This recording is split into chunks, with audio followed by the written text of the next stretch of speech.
Hello guys, പുതിയ വീഡിയോയിലേക്ക് ഏവർക്കും സ്വാഗതം. എന്താണ് ഇന്ത്യൻ ഫുട്ബോളിൽ നടക്കുന്നത്? ഏഹ് ഒരു പിടിപ്പുകളുള്ള ഫെഡറേഷൻ അവരുടെ എല്ലാം ചെയ്യുന്നതുകൊണ്ട് ഇപ്പം നമ്മുടെ ISL ആശ്രയിച്ച് ജീവിക്കുന്ന ആ 10,000-കണക്കിന് വരുന്ന പാവങ്ങൾക്ക് ഇപ്പം കാര്യങ്ങളൊന്നും നടക്കുന്നില്ല. എന്നാലും ജേർണലിസ്റ്റുകൾക്ക്, അതായത് നമ്മുടെ മീഡിയാസിന് എന്തായാലും ഒരു കുറവുമില്ല. കാരണം ഇപ്പോൾ വരുന്ന അപ്ഡേറ്റുകൾ അങ്ങനത്തേതാണ്. വാർത്തകളെല്ലാം നന്നായിട്ട് പുറത്തു വരുന്നുണ്ട്. ഇപ്പം നേരത്തെ ആദ്യം നമ്മുടെ ബാംഗ്ലൂർ FC കോച്ച് അദ്ദേഹം ടീം വിട്ടിരുന്നു, ബെസ്റ്റ് ഓപ്പർച്യൂണിറ്റീസ് തേടി. അതേപോലെ നമ്മുടെ ഇപ്പം മോഹൻ ബഗാൻ സൂപ്പർ ജയൻസിന്റെ കോച്ച് ഹോസെ മൊളീന, അദ്ദേഹം ടീം വിട്ടതായി മോഹൻ ബഗാൻ സൂപ്പർ ജയൻസ് അറിയിച്ചു. അതേപോലെ ഒഡീഷ FC കോച്ചായ സെർജിയോ ലബേറ ടീം വിട്ടതായി ഒഡീഷ FC അറിയിച്ചു. ഇങ്ങനെ ഒരുപാട് കോച്ചസ് ടീം വിടുന്നുണ്ട്. ഒരുപാട് താരങ്ങൾ ടീം വിടുന്നുണ്ട്. ജീസസ് ഹ്യൂമനസിനെ പോലെയുള്ള താരങ്ങൾ ടീം വിട്ട നമ്മൾ കണ്ടതുമാണ്.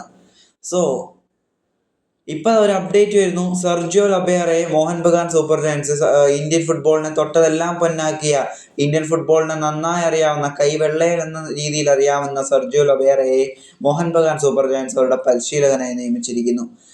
സഞ്ജീവ് ഗോയങ്കെ നാഷണൽ ടീമിന് വേണ്ടി അദ്ദേഹം തന്റെ ഉടമസ്ഥാവകാശമുള്ള മോഹൻ ബഗാൻ സൂപ്പർ ജയൻസിൽ നിന്ന് പ്ലേയേഴ്സിനെ വിട്ടു നൽകില്ല എന്നൊക്കെ പറഞ്ഞാലും അങ്ങയുടെ ബിസിനസ് ബുദ്ധി, അങ്ങേര് എന്തെങ്കിലും കാണാതെ ഒന്നും എറിയില്ല,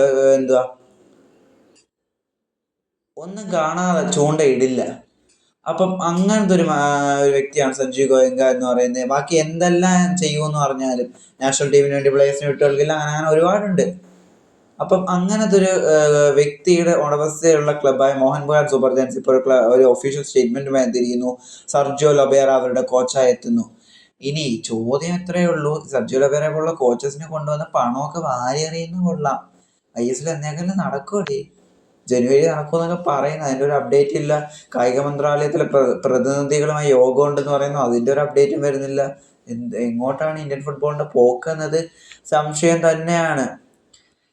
ISL നടന്നാലല്ലേ ഇതൊക്കെ ചെയ്തിട്ട് കാര്യമുള്ളൂ. അല്ലെ വെറുതെ പൈസ കൊടുത്ത് സാലറിയും കൊടുത്ത് പോവാന്നല്ല വേറൊരു കാര്യവും ഇല്ല. അപ്പൊ എന്താണ് ഗൈസ് പറയാനുള്ളത്? വിലയേറിയ അഭിപ്രായങ്ങൾ താഴെ കമന്റ് ചെയ്യുക. വീഡിയോ ഇഷ്ടപ്പെട്ടാൽ ലൈക്ക് ചെയ്യുക, ഷെയർ ചെയ്യുക, ഹൈപ്പ് ചെയ്യുക.